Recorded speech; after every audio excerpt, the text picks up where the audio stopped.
Hello, I'm Christelle Lowe. I'm an advice partner at Citadel, and I would like to talk to you today about selecting a financial advisor.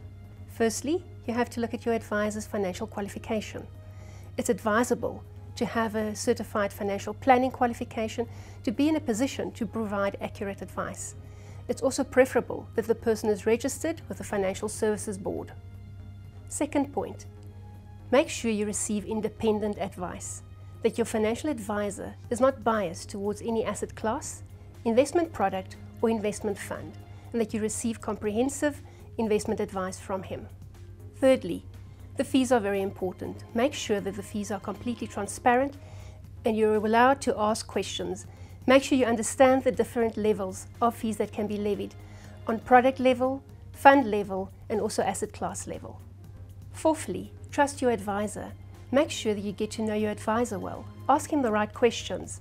Ask references and follow up on the references, that you feel comfortable with the person that will provide you with financial advice ongoing. And lastly, institutional risk. Make sure that you know who makes the investment decisions. Know about the due diligence processes of the business, how investment products are selected, how fund managers are selected, and the risk management of the company. So if the individual that you've been dealing with leave the company, that you're very comfortable with the institution. Thank you for your time. I trust these 5 points will assist you in selecting a partner that will partner with you in your finances moving forward.